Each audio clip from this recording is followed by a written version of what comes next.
Alors, bonjour à tous et bienvenue dans cette nouvelle vidéo. Aujourd'hui, je voulais vous parler de la dépression du surdoué. Comment on reconnaît un surdoué en dépression? Quelles sont les caractéristiques? Ce sont les questions auxquelles je vais répondre ici. C'est vraiment comment comprendre la dépression du surdoué aussi.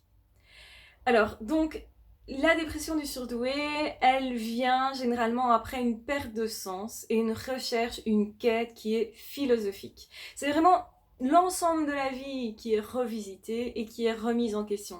C'est pourquoi on est sur Terre, à quoi moi je sers particulièrement, quel est le sens d'être là où je suis, quel est le sens d'être qui je suis. Ça peut être aussi la question qui je veux devenir, comment je vais créer ma vie. Donc il y a, si vous voulez, évidemment, comme dans une dépression classique, le je ne sais pas où je vais et je n'arrive pas à me projeter, mais j'aimerais bien.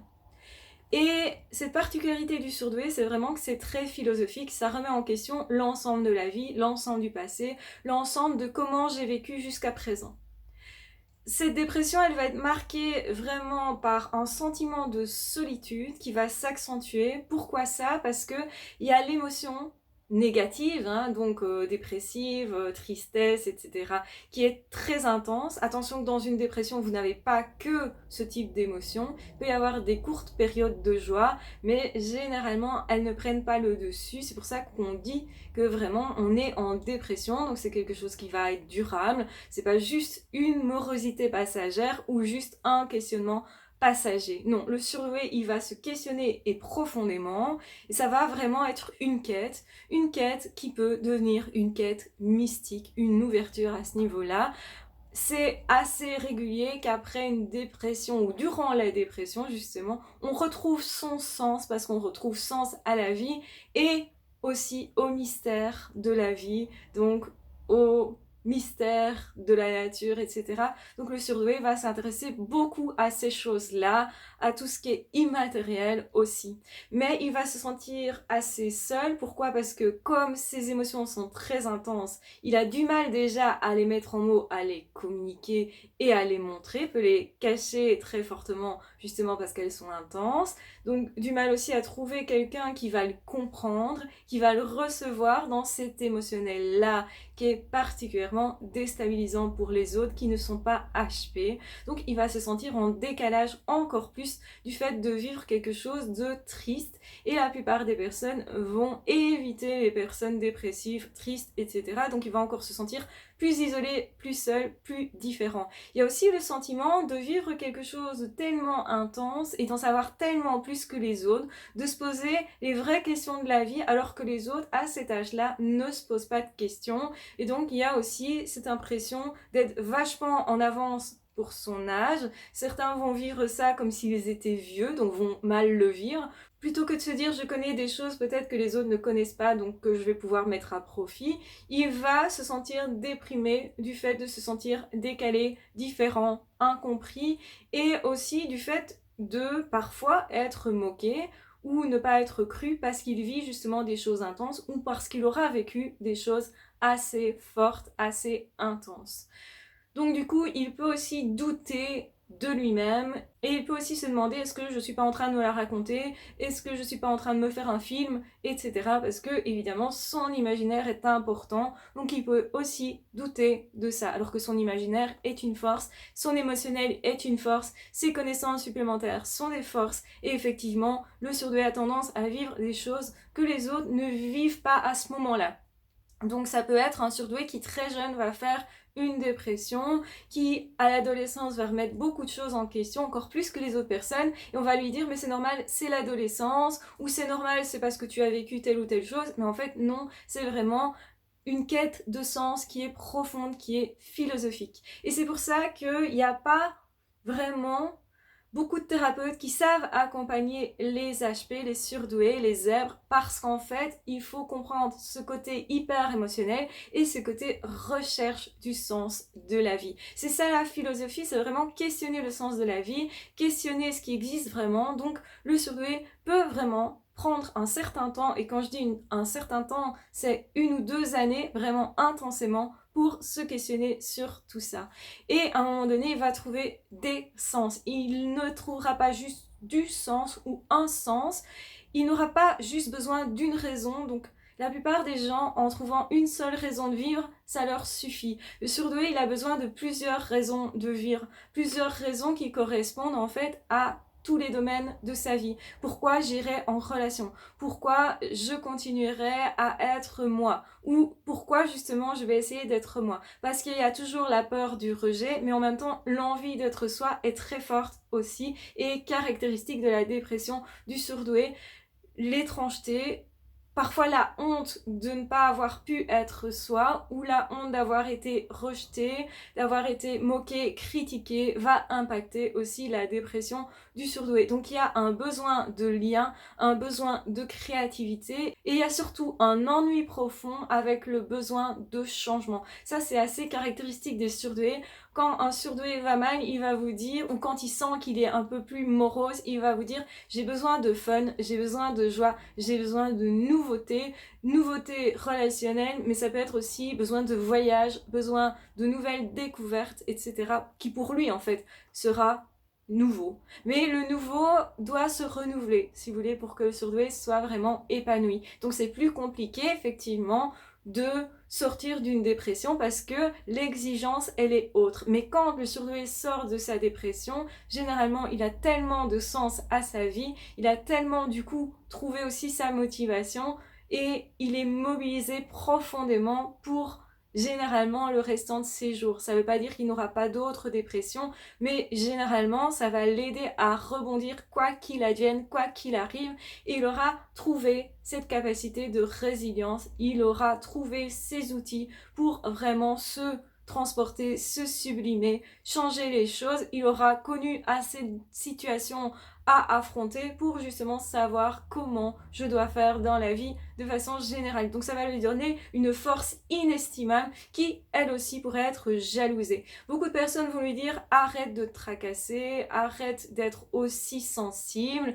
arrête de te poser autant de questions. Donc en fait, il n'est pas reçu, il n'est pas compris. Donc il y a cette impression de ne pas être en lien. Or, le surdoué, il a besoin d'être en lien. Il peut trouver ce lien justement dans la spiritualité, aussi dans le relationnel. En fait, une fois qu'il va trouver le lien avec lui-même, qu'il va être fier de qui il est, fier de façon correcte, donc ni arrogant, ni quoi que ce soit, c'est juste, il va s'estimer. Il va aussi comprendre qu'il peut se faire confiance dans ses capacités et que d'ailleurs plus il se fera confiance et plus il aura des résultats tant scolaires qu'autre chose. Et aussi ce qui l'insupporte, c'est d'être coincé dans une situation. Ça peut être par exemple l'école. Beaucoup de surdoués détestent l'école parce que c'est un cadre qui est rigide où on ne peut pas changer facilement son environnement par exemple. Donc il déteste être coincé dans quelque chose qui est rigide et c'est d'ailleurs une grosse distinction entre le surdoué qui lui est très créatif, qui sort du cadre, qui n'aime pas tellement les cadres, qui va jouer avec, qui va les faire exploser justement ces cadres-là, et le haut QI qui lui adore le cadre, qui va justement passer son temps à remettre les cadres, à dire ah, c'est comme ça et pas autrement, faut faire les choses dans les règles c'est ça. Ils vont être vraiment très carrés par rapport au surdoué qui lui va se laisser beaucoup plus vivre. Et justement, le surdoué, il est malheureux quand il est dans les cadres. Donc, quand par exemple, il est dans un travail qui ne lui convient pas, il va commencer à étouffer. Il va commencer à ne pas se sentir bien et ça va être évolutif dans le sens où graduellement, il va sentir qu'il faudrait qu'il réagisse, qu'il est temps en fait, sinon il pourrait aller vers un burn-out ou un bore-out. Donc l'ennui chez le surdoué, c'est quelque chose qui est vraiment très présent lors d'une dépression ou d'une pré-dépression. Donc aussi, si je vous donne justement toutes ces caractéristiques-là et que vous savez que vous êtes ZAB surdoué, eh bien ça devrait vous faire dire ok, quand je ressens de l'ennui, attention, il va falloir que je m'amuse plus. Ou quand je ressens de l'ennui, attention, j'ai besoin de nouveautés. Ou quand je ressens de l'ennui, allez, je vais aller rencontrer des nouvelles personnes, je vais aller m'inscrire dans un nouveau sport, je vais aller faire une nouvelle activité, je vais me lancer dans quelque chose de différent que je ne connais pas encore. Effectivement, le besoin de découverte et de nouveauté, c'est vraiment quelque chose de très fort qu'il ne faut pas nier chez le surdoué. Donc surtout, ce qu'il ne faut pas faire, c'est essayer d'être comme tout le monde, réfléchir comme tout le monde, se dire ok, je vais me poser moins de questions, parce qu'en fait, les questions, elles vont revenir et elles vont être de plus en plus lancinantes. Donc c'est pour ça aussi que beaucoup de personnes vont se diriger vers quelque chose de spirituel, vers une quête du sens de la vie, vers du développement personnel, vers comment je dois faire pour être comme ceci ou comme cela. Donc en fait, l'envie de développement, il rejoint aussi cette quête de sens. La quête de sens, elle est vraiment importante pour le surdoué, il doit garder son sens toute sa vie. C'est-à-dire que si il perd son sens, s'il ne sait plus où il va, si pour lui ce qu'il fait n'a plus de sens, alors il risque de justement aller vers un état de morosité, et si cet état dure longtemps, qu'il se sent enfermé dans quelque chose sans pouvoir justement en changer, ou sans trouver des ressources pour le faire, et bien à ce moment-là, il peut aller vers une dépression. Donc la dépression du surdoué peut être aussi réactionnelle par rapport à des deuils à faire quand on a perdu quelqu'un qui comptait énormément pour nous. Comme le surdoué est très sensible et hypersensible, il va être beaucoup plus impacté. C'est aussi perdre d'une activité qui avait vraiment beaucoup de sens. Ça peut être aussi la perte de son travail ou le changement d'école, la perte des copains, quand on a fini un cycle scolaire par exemple. En fait, une perte de sens, quelle qu'elle soit, pour le surdoué est toujours très dangereuse. Donc il faut très vite remettre du sens dans sa vie de surdoué quand on sait qu'on l'est. Donc cherchez votre plaisir, cherchez votre amusement, cherchez votre évolution. Continuez toujours de chercher votre sens, parce que ça c'est quelque chose qui se voit chez les surdoués toute leur vie. Ils continuent d'apprendre, ils continuent de chercher. Et c'est ça qui fait aussi qu'ils ont beaucoup plus de connaissances dans plein de domaines et qu'ils ont beaucoup plus cette capacité à exceller, parce que il y a ce besoin d'apprentissage qui ne s'arrête pas. S'il y a un plaisir lié à ça, eh bien forcément qui va continuer dans cette voie-là. Donc beaucoup de surdoués ont ce plaisir, mais ça va pas forcément de soi. Quand on s'est senti trop cadré, trop enfermé, avec trop de règles à respecter, quand vous êtes dans un boulot où il y a trop de règles à respecter, ça devient étouffant pour le surdoué. Quand il suit des formations et qu'on lui dit trop, voilà, c'est comme ça et pas autrement, tu dois faire ça absolument, bien pour lui c'est un peu insupportable. Donc bien sûr que c'est important de mettre des choses en place, d'agir dans le monde, parce que c'est aussi un des pièges du surdoué qui risque de rester dans un monde idyllique sans agir, sans vouloir justement le mettre dans le monde réel.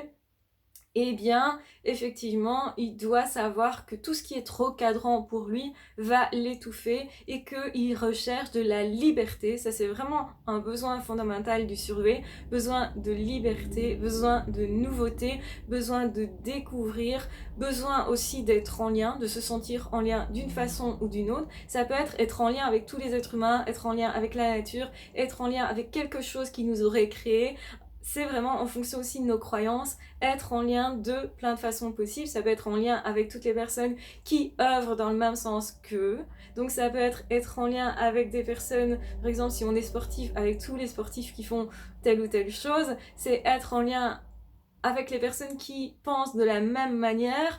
Un va être entrepreneur, va vouloir se développer dans ce domaine-là, l'autre au niveau sportif, eh bien, ils vont être en lien, se sentir en lien, parce qu'en fait, c'est la même force qui les motive, donc la motivation profonde est la même, le sens est le même, et c'est ça en fait qui les rapproche. Beaucoup de surdoués ne comprennent pas pourquoi ils ont des liens particuliers, et bien en fait, ces liens s'expliquent parce que la quête est la même, parce que la recherche est la même, parce que l'énergie mobilisée est la même, et c'est pour ça qu'ils vont se comprendre très très bien. Donc, surtout, ne cadrez pas un surdoué trop fort quand il va mal, c'est l'inverse qu'il faut faire. Ne l'empêchez pas de rechercher le sens de la vie et de se questionner. Ne l'empêchez pas de faire de nouvelles expériences. Si par exemple vous avez un enfant qui va mal, invitez-le à faire de nouvelles expériences. Invitez-le à s'émerveiller. La capacité d'émerveillement du surdoué est au-delà vraiment de celle des autres personnes. parce que justement il y a cette sensibilité particulière. Donc jouez avec la sensibilité de votre enfant en l'amenant à découvrir plus et de belles choses, particulièrement quand il ne va pas bien. C'est en mettant plus de chouettes moments dans sa vie, de moments où on peut justement trouver du sens, etc., que on sort de la dépression petit à petit. Ça ne se fait pas du jour au lendemain. Et cette recherche de sens va se poser dans plein de domaines. Donc n'arrêtez pas non plus votre enfant s'il se questionne déjà sur le monde du travail alors qu'il n'est encore qu'un enfant par exemple, s'il se questionne sur comment fonctionne la nature, comment fonctionne la société, etc. Donc je vous embrasse bien fort, je vous aime très fort, prenez bien soin de vous. De toute façon, on se retrouve très vite dans d'autres audios ou dans d'autres vidéos. Prenez bien soin de vous si vous êtes en dépression et encore plus si votre enfant est en dépression. Amenez-le vers des solutions, vers de l'épanouissement, vers tout ce qui vous fait vibrer. Vous reconnectez-vous avec vos passions. C'est comme ça que vous allez pouvoir passionner votre enfant qui va mal. Souvent, beaucoup de parents, quand les enfants surdoués sont en dépression, se posent des questions et au lieu de se culpabiliser, ce qu'il faut faire, c'est vraiment les emmener dans ce qui vous fait vibrer vous, parce qu'ils recherchent cette force de vie-là, ils recherchent ces vibrations. Faites pareil, si vous avez des personnes âgées autour de vous, ils ont le temps pour parler à l'enfant de ce qui les fait vibrer eux, et c'est pour ça qu'on a un lien particulier, nous les surdoués, avec les personnes âgées qui ont vécu des choses et qui assument ce qu'ils ont vécu, qui savent expliquer leur histoire, qui savent expliquer tout ce qui les a mobilisés dans leur vie. Et vous aurez comme ça vraiment des débuts de réponse à leur quête d'existence. Ils vont refaire leur sens, retrouver leur sens. C'est quelque chose de très personnel, mais ça se fait effectivement parce qu'on a découvert chez l'autre plein de raisons de vivre en fait.